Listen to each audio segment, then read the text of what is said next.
નમસ્કાર વિદ્યાર્થી મિત્રો, હું દિનેશ આરેજા દરેક વિદ્યાર્થી મિત્રોનું સ્વાગત કરું. આપણે પ્રકરણ 15 આર્થિક વિકાસ એનો એક પોર્શન આપણે ચલાવ્યો છે. હવે આગળ આપણે વિકાસશીલ અર્થતંત્રના લક્ષણોની વાત કરવાની છે મિત્રો. અગાઉના વિડીયોમાં મેં તમને સમજાવેલું છોડ અને ઝાડ દોરીને કે વિકસિત અને વિકાસશીલ દેશો કોને કહેવાની પ્રાથમિક માહિતી, એક સમજાય એવી માહિતી મેં તમને આપી હતી મિત્રો. પણ સાથે સાથે આપણે વાત કરીએ તો જે વિશ્વ બેંક છે, તો વિશ્વ બેંકે 2004માં વિશ્વ વિકાસ અહેવાલ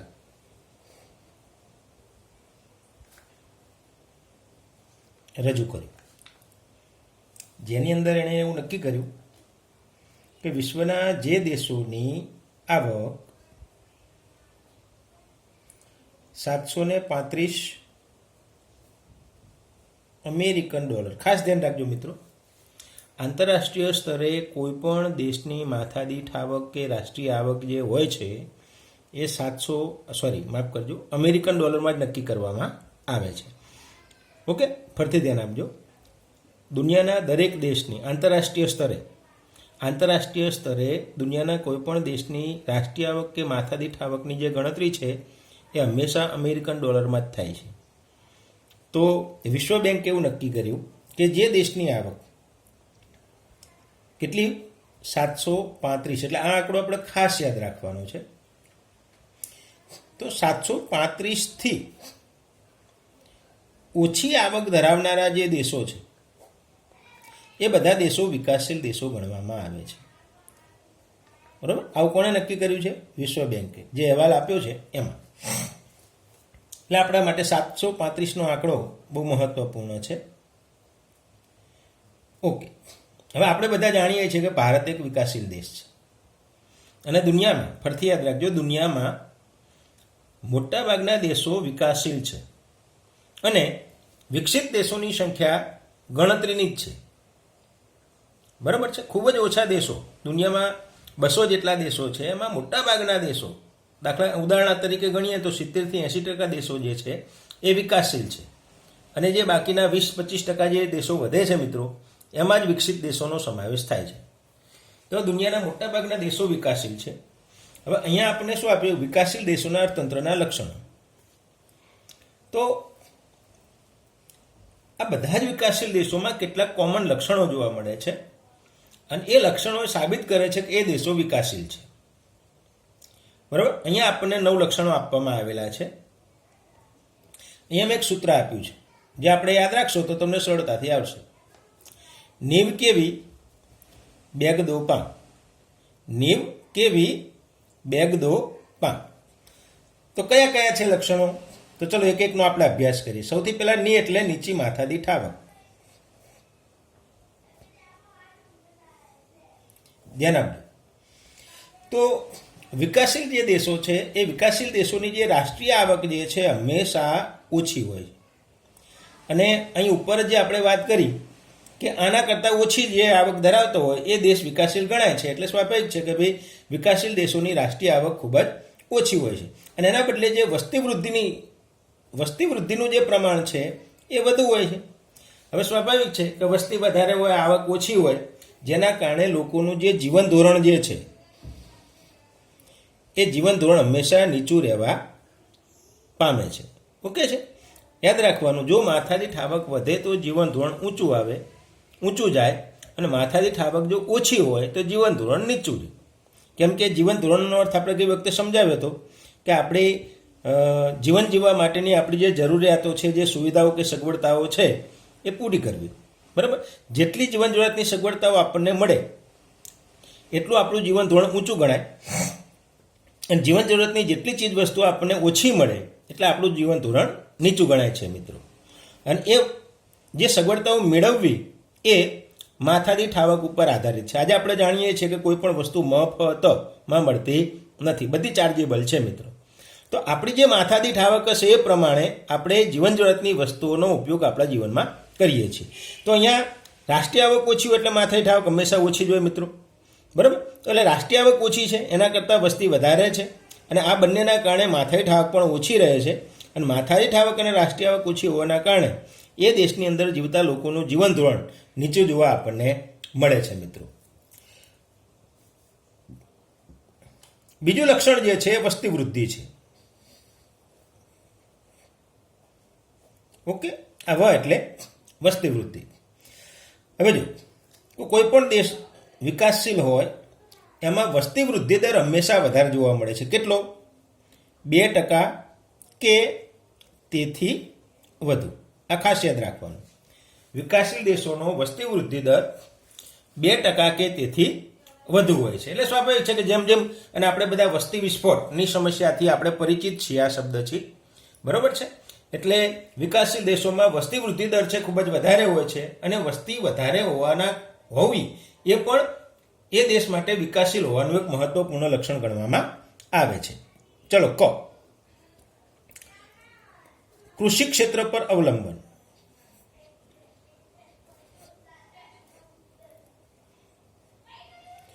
અવલંબન એટલે આધારિત હોવું, અને કૃષિ ક્ષેત્ર એટલે ખેતી. હવે જો દુનિયાનો કોઈ પણ વિકાસશીલ દેશ હોય એની મુખ્ય આર્થિક પ્રવૃત્તિ હંમેશા ખેતી જ હોય છે. ખેતી એટલે કૃષિ. દુનિયાના કોઈ પણ વિકાસશીલ દેશની મુખ્ય આર્થિક પ્રવૃત્તિ ખેતી અને ખેતી સાથે જોડાયેલી પ્રવૃત્તિઓ હોય છે મિત્રો. એટલે આ ખેતી એ દેશની જે કુલ વસ્તી હોય છે એના 60% લોકોને રોજગારી પૂરી પાડે છે. એનો આશય એ થાય કે એ દેશની જે કુલ વસ્તી છે એમાં 60% લોકો ખેતીમાં જોડાયેલા હોય છે. જ્યારે જો રાષ્ટ્રીય આવકની અંદર જોઈએ તો રાષ્ટ્રીય આવકમાં એનો ફાળો 25% જેટલો જ હોય છે. એટલે સમજો મિત્રો, સમજવા જેવું છે અહીંયા કે આપણા દેશની જે કુલ આવક જે છે, દાખલા તરીકે ઉદાહરણ આપું કે આપણા દેશની આવક 100 રૂપિયા છે અને 100 માણસો છે. એક સમજો ઉદાહરણથી, આ 100 માણસો છે, બરાબર, અને આ 100 રૂપિયા છે. 100 માણસો ભેગા થઈને 100 રૂપિયા કમાઈને આપે છે. એટલે એનો અર્થ એ થયો એક વ્યક્તિ 1 રૂપિયો કમાય તો 100 માણસો 100 રૂપિયા કમાય. હવે અહીંયા પરિસ્થિતિ શું બતાવી છે કે 60% લોકો, આમાંથી 60 માણસો સાથે કામ કરે છે અને 100 રૂપિયામાંથી કેટલા રૂપિયા કમાય છે મિત્રો? 25 રૂપિયા જ કમાય છે. એટલે એમ કહી શકાય કે વિકાસશીલ દેશો ભલે મુખ્ય આર્થિક પ્રવૃત્તિ ખેતી હોય પણ આવકની દ્રષ્ટિએ ખૂબ જ પછાત હોય છે. અને પછાત હોવાના કારણે પણ એ દેશો જે છે એ દેશો ગરીબ, પછાત એટલે કે વિકાસશીલ રહી જાય છે. આગળ વાત આપણે કરીએ છીએ કે વી, એમાં વ છે એટલે વહેંચણીની અસમાનતા. પણ કોની વહેંચણીની? તો કે આવકની વહેંચણીની અસમાનતા. હવે સમજો મિત્રો, વિકાસશીલ દેશોની અંદર આવકની જે વહેંચણી છે એ આવકની વહેંચણીમાં ખૂબ જ અસમાનતા હોય છે. દાખલા તરીકે એક સીધું ઉદાહરણ તમને આપું મિત્રો, બરાબર છે કે જો કોઈ પણ દેશ હોય એમાં ગ્રામ્ય વિસ્તારો પણ હોય અને શહેરી વિસ્તારો પણ હોય, બંને હોય ને. મોટાભાગની વસ્તી ક્યારે છે? ગામડામાં, બરાબર છે. આપણા દેશની અંદર 70% લોકો ગામડામાં રહે છે અને 30 થી 32% લોકો શહેરમાં રહે છે. ઓકે, હવે બીજી વસ્તુ આપણે સમજવાની છે. સમજો કે ભાઈ 100 માણસો વચ્ચે 100 રૂપિયા વહેંચવામાં આવે. આ 100 માણસો અને 100 રૂપિયા જો વહેંચવામાં આવે, બરાબર, તો એક વ્યક્તિને કેટલા મળે? 100 માણસો છે, 100 રૂપિયા છે. આપણે એને સરખે ભાગે વહેંચીએ છીએ તો દરેક વ્યક્તિને 1-1 રૂપિયો મળે. ઓકે, બરાબર. પણ આપણા દેશની આવકમાં કેવું છે કે આપણા દેશમાં ટોચના જે 20% લોકો છે, ટોચના જે 20% લોકો છે એને આ 100 રૂપિયામાંથી 40% હિસ્સો એટલે કે 40 રૂપિયા મળે છે. 20 જણાને 40 રૂપિયા મળે છે એટલે 1 જણાને 2 રૂપિયા થયા. ડબલ થઈ આવક મિત્રો. ઓકે, અને જે તળિયાના જે 20% લોકો છે, તળિયાના મિત્રો યાદ રાખજો, એના ભાગે 10% આવક આવે છે એટલે 20 જણાને ફક્ત 10 રૂપિયા મળે છે, 1 જણાને 50 પૈસા મળે છે. હવે અહીંયા 60% રહ્યા,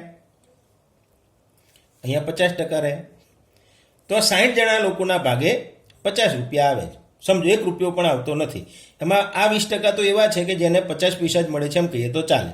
અને આ એવો વર્ગ છે જેને આપણે ઉચ્ચ વર્ગ કે ધનિક વર્ગ ગણીએ છીએ મિત્રો, શ્રીમંત વર્ગ ગણીએ છીએ. બરાબર છે. તો આપણા દેશમાં આવકનો મોટા ભાગનો જે હિસ્સો છે, બરાબર છે, એ ધનિક લોકોના હાથમાં છે. એટલે ત્યાં આપણે શું કહી શકીએ? સંપત્તિનું કેન્દ્રીયકરણ થયું છે. સંપત્તિનું શું થયેલું છે મિત્રો? કેન્દ્રીયકરણ થયેલું છે. તો સ્વાભાવિક વાત છે મિત્રો, આમ આવક અને ઉત્પાદનના સાધનો બંને, આવકની પણ અસમાનતા છે, આવકની વાત કરી છે, અને એવી જ રીતે જે ઉત્પાદનના સાધનો છે એ ઉત્પાદનના સાધનો પણ અસમાન રીતે જ વહેંચાયેલા છે. તો વિચાર કરો, આપણા દેશમાં મોટી મોટી કંપનીઓ, મોટા મોટા કારખાના કે વગેરે ગણીએ કોના છે? ધનિક લોકોના જ છે કે નહીં? આપણા દેશમાં મોટા ભાગનો વર્ગ જે છે ને એ હમણાં ત્યાં આપણે નોકરી જ કરીએ છીએ કે મજૂરી જ કરીએ છીએ, સમજો મિત્રો. તો આવી રીતે જો આપણે જોવા જઈએ છીએ તો આપણા દેશમાં આવકની અસમાન વહેંચણી આપણને થયેલી જોવા મળે છે. તો ફરીથી ધ્યાન રાખજો, આવકની અસમાન વહેંચણી જે છે એમાં આવક અને ઉત્પાદનના સાધનો બંનેની અસમાન વહેંચણી આપણને જોવા મળે છે. હવે આપણું સૂત્ર છે નીવ કેવી? 2 4 પતી ગયા મિત્રો, બરોબર છે. 2 2 5 બ તો બેરોજગારી. બેરોજગારી જેને બીજા અર્થમાં આપણો સીધો શબ્દ છે બેકારી. બરોબર છે. હવે જો કે વિકાસશીલ દેશોની અંદર બેરોજગારી એ મહત્વનું લક્ષણ છે. બરાબર, મહત્વનું લક્ષણ ગણવામાં આવે છે. એટલે દેશની અંદર જે કુલ શ્રમિકો હોય છે, ધ્યાન આપજો, દેશની અંદર જે કુલ શ્રમિકો હોય છે એના 3%થી પણ વધુ શ્રમિકો બેકાર હોય છે. આ એનું મુખ્ય લક્ષણ છે મિત્રો. બરાબર છે. અને આપણે અગાઉના જ્યારે આપણે 18મો પાઠ ભણીશું ત્યારે એના વિશે વિસ્તૃત ચર્ચા કરશું મિત્રો. બરાબર, બેરોજગારીની. એ બેરોજગારી અનેક પ્રકારની છે. મોસમી બેરોજગારી છે, છુપી બેરોજગારી છે, ઔદ્યોગિક બેરોજગારી છે, શિક્ષિત બેરોજગારી છે, બરાબર છે, ઘર્ષણજન્ય બેરોજગારી છે. આ બધા બેરોજગારીના પ્રકાર છે. અને હંમેશા બેરોજગારી લાંબા ગાળાની હોય છે. અને એની પછી છે ગરીબી. હવે જો, ગરીબી અને બેરોજગારી એક સિક્કાની 2 બાજુ છે, બંને સગી બહેનો છે. જ્યાં ગરીબી હોય ત્યાં બેરોજગારી હોય વિશ્વમાં, જ્યાં જ્યાં બેરોજગારી હોય ત્યાં ત્યાં ગરીબી હોય. બંને એક સિક્કાની 2 બાજુ છે, પરસ્પર એકબીજાની પૂરક છે. હવે એક બીજી વાત કરું મિત્રો, ગરીબ કોને કહેવાય? આપણે ગરીબ કોને ગણીએ છીએ મિત્રો? જો જે ફાટેલા ટેટેલા વસ્ત્રો પહેરતા હોય, ભીખ માંગતા હોય, આ બધા ગરીબ નથી, સમજો મિત્રો. પણ આપણા બંધારણમાં ગરીબાઈ માટે એક ચોક્કસ કન્ડિશન નક્કી કરી છે કે જે લોકોને, ધ્યાન આપજો ખાસ, ખોરાક, પોશાક, રહેઠાણ, શિક્ષણ અને આરોગ્ય, આ 5 જરૂરિયાતો નક્કી કરવામાં આવી છે. કેટલી જરૂરિયાતો છે? 5. ખોરાક, પોશાક, રહેઠાણ, શિક્ષણ અને આરોગ્ય વગેરે જેવી જરૂરિયાતો પણ જે લોકો સંતોષી શકતા નથી,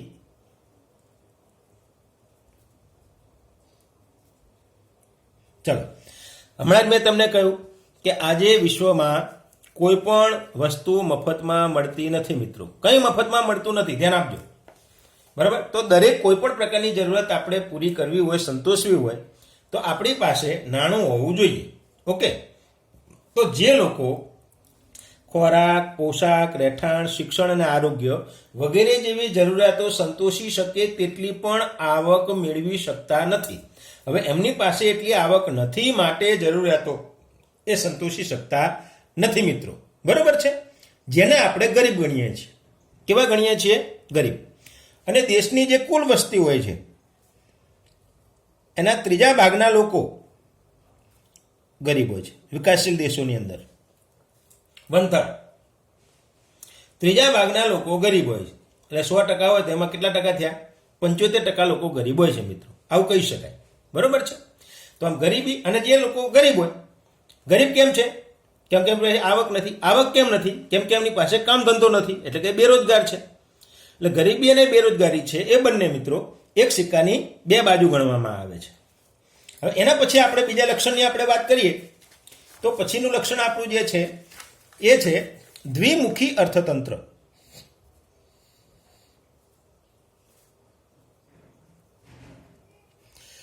ચલો મિત્રો, આ દ્વિમુખી અર્થતંત્ર કોને કહેવાય? જો 8મા અને 9મા આપણે એક શબ્દ ભણ્યા હતા, દ્વિમુખી શાસન પદ્ધતિ. એ અહીંયા નથી, બરાબર છે.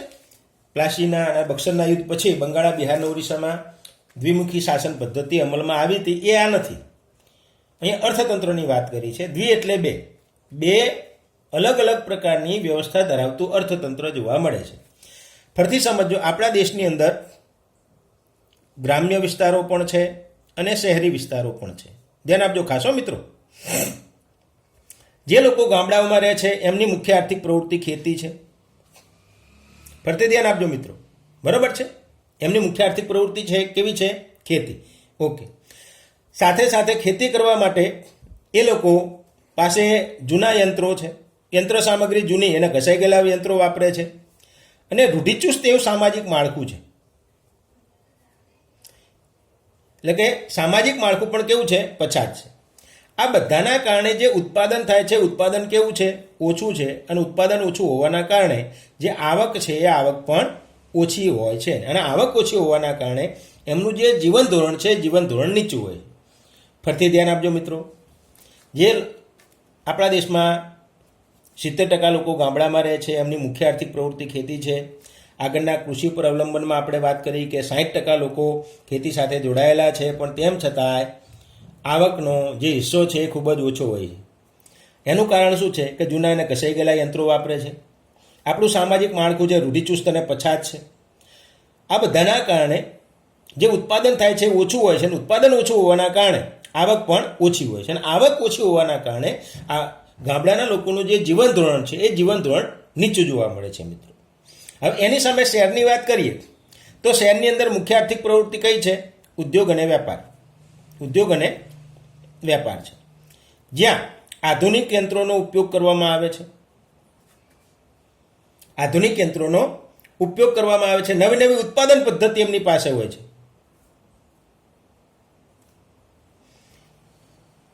બરોબર છે. અને નવી નવી ઉત્પાદન પદ્ધતિ હોવાના કારણે, આધુનિક યંત્રો હોવાના કારણે એ સારું એવું ઉત્પાદન કરી શકે છે.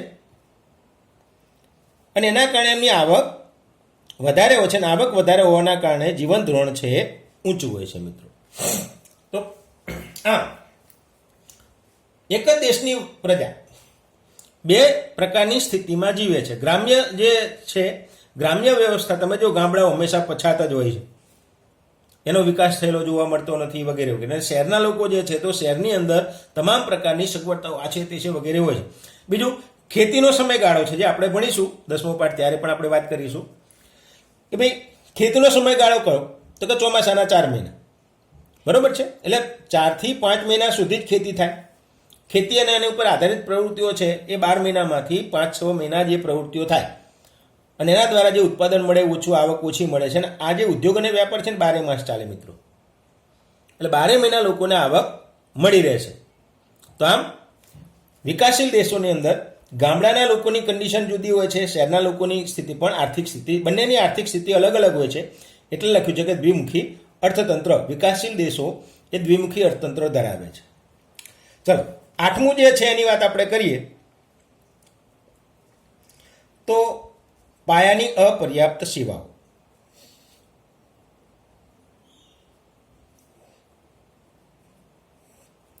હવે સેવાઓનો અર્થ શું થાય ખબર છે મિત્રો? સેવા એટલે સગવડતાઓ કે પછી સુવિધાઓ, એને સેવાઓ કહેવામાં આવે છે. હવે સમજો, પાયાની સેવાઓ કઈ કઈ? કે ભાઈ આપણે એક વિકાસ કરવો છે, તો આપણા વિકાસ માટે જો શિક્ષણ છે, આરોગ્ય છે, વીજળી છે, બેન્કિંગ છે, વાહન વ્યવહાર છે, સંદેશા વ્યવહાર છે, આ બધી પાયાની સગવડતાઓ ગણવામાં આવે છે.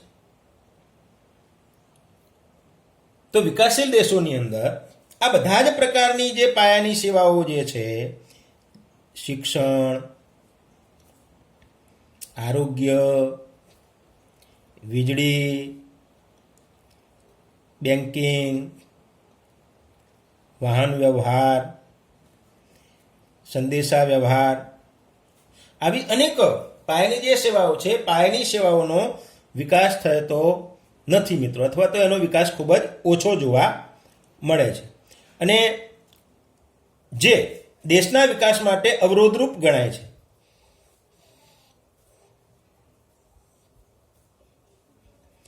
તમે આપણે ફિલ્મોમાં અથવા તો તમે રૂબરૂમાં પણ જો બરાબર બીજા દેશોની આપણે વાત કરી, ભાઈ અમેરિકા છે, ફ્રાન્સ છે, ઇંગ્લેન્ડ છે, ઓસ્ટ્રેલિયા છે, તમે જો તો એ દેશોના જ્યારે આપણે ફિલ્મોમાં, ટીવીમાં ગમે ત્યાં આપણે એના દ્રશ્યો જોઈએ છીએ, તો આ બધા જ પ્રકારની સેવાઓ લોકોને અમસ્તી મળી રહે છે. બરાબર છે, ત્યાંની સરકારોએ આ બધી સેવાઓ પ્રોવાઈડ કરેલી છે મિત્રો, અને આપણે ત્યાં શું છે મિત્રો, આ જે સેવાઓ છે આ સેવાઓ લોકોને પૂરતા પ્રમાણમાં મળતી નથી, અને જેના કારણે એ સેવાઓ ન હોવાના કારણે પણ દેશનો વિકાસ થઈ શકતો નથી. અને નવમાની જો આપણે વાત કરીએ, આપણું જે નવમું છેલ્લું કારણ જે છે,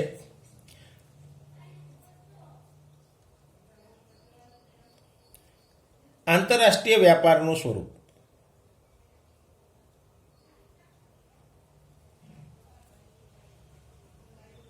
હવે આંતરરાષ્ટ્રીય જે વ્યાપાર છે એનું સ્વરૂપ, હવે આંતરરાષ્ટ્રીય સ્તરે કઈ કન્ડિશન હોય છે એની જરા આપણે ચર્ચા કરવાની છે. ધ્યાન આપજો મિત્રો. મોટાભાગના દેશો વિકાસશીલ છે, જે ખેતી ઉપર આધારિત છે, એટલે જે કંઈ ઉત્પાદન કરશે એક શેના ઉપર આધારિત હશે? કૃષિ ઉપર આધારિત. બરોબર છે, કૃષિ ઉપર આધારિત હશે, અથવા તો જે બગીચા દ્વારા જે ઉત્પાદન કર્યું હોય તે, અથવા તો કાચી ખનીજો જે છે વગેરે, એમનું ઉત્પાદન છે. ઓકે, હવે પરિસ્થિતિ કેવી ઊભી થાય છે સમજજો મિત્રો. તો દુનિયાના મોટા ભાગના દેશો વિકાસશીલ છે, એ આ વસ્તુનું ઉત્પાદન કરે છે. ઓકે, હવે જ્યારે આપણે આંતરરાષ્ટ્રીય બજારમાં વેચવા જઈએ છીએ, જ્યારે આપણે આંતરરાષ્ટ્રીય બજારમાં વેચવા જઈએ છીએ ત્યારે શું થાય છે? આંતરરાષ્ટ્રીય બજારમાં જ્યારે આપણે વેચવા જઈએ છીએ ત્યારે ધ્યાન આપજો ખાસ, વેચનારની સંખ્યા વધુ હોય છે અને જે ખરીદનાર છે એની સંખ્યા ઓછી હોય છે. વેચનારની સંખ્યા વધુ હોય છે, ખરીદનારની સંખ્યા ઓછી હોય છે. ધ્યાન આપજો ખાસ. તમે ક્યારેય શાક માર્કેટમાં ગયા હોય અથવા તો રતનપોળમાં કે કોઈ આવી રીતે તમે જો, તો જ્યાં વેચનાર વધારે હોય ત્યાં હરીફાઈ હોય, અને હરીફાઈ હોવાના કારણે, કેમ કે બધા જ વિકાસશીલ દેશો આ જ વસ્તુ લઈને વેચવા આવે છે અને બધાને વેચવાની જ છે. બરોબર છે, એટલે એમને ખૂબ જ ઓછા ભાવે વેચી નાખવી પડે છે, એટલે એના દ્વારા જે આવક મળે છે એ આવક ખૂબ જ ઓછી હોય છે. ધ્યાન આપજો ખાસ મિત્રો. બરોબર છે, હવે એનાથી ઉલટી સ્થિતિની વાત કરીએ છીએ. આપણે જ્યારે વસ્તુ વેચવા જઈએ છીએ ત્યારે આ પરિસ્થિતિ હોય છે. બરોબર છે, પરંતુ આપણે આધુનિક યંત્રોની પણ જરૂર છે, વિવિધ પ્રકારના બીજા માલ સામાનની પણ જરૂર છે, જેને આપણે કાચો માલ સામાન કહીએ છીએ. હવે ખરીદનાર દેશો કોણ હતા? અહીંયા વિકસિત દેશો હતા. વેચનાર દેશો કોણ હતા મિત્રો? વિકાસશીલ દેશો હતા. હવે જ્યારે આપણે ખરીદી કરવા જઈએ છીએ ત્યારે કન્ડિશન બદલી જાય છે. જે વેચનાર દેશો છે એની સંખ્યા ઓછી હોય છે અને જે ખરીદનાર છે એની સંખ્યા વધુ હોય છે. તો હવે આ વસ્તુઓની આપણે જરૂરત છે, એના વિના ચાલી શકે તેમ જ નથી, કેમ કે આપણે આપણો વિકાસ કરવો છે. તો આપણે મોં માગ્યા ભાવ આપીને એ વસ્તુ ખરીદવી પડે છે. બરોબર છે, એટલે આવક ઓછી છે અને જાવક વધુ હોય છે. એટલે તમે જુઓ કે હંમેશા દુનિયાના મોટા ભાગના જે વિકાસશીલ દેશો છે એ દેવાદાર હોય છે. કેવા હોય છે મિત્રો? દેવાદાર હોય છે. તો આ નવું જે છે એ વિકાસશીલ અર્થતંત્રના લક્ષણો છે મિત્રો, આપણે ખાસ તૈયાર કરવાના છે. આમાંથી આપણને આ 99 લક્ષણો પણ પૂછાય છે, અથવા તો બીજી રીતે પૂછાય કે વિકાસશીલ અર્થતંત્રના કોઈ પણ 6 લક્ષણો જણાવો. 6 લક્ષણો જણાવો. ધ્યાન આપજો. બરોબર છે, તો ખાલી આપણે એના જે ટાઇટલ છે આ ટાઇટલ એક એક લીટીમાં સમજાવી દેવાના 6.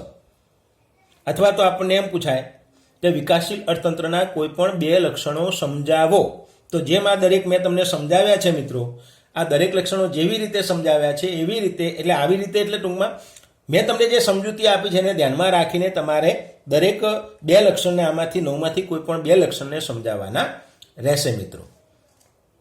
બરોબર છે? અને આ પ્રશ્ન આપણે ખાસ તૈયાર કરવાનો છે. ઓકે, ચલો અસ્તુ.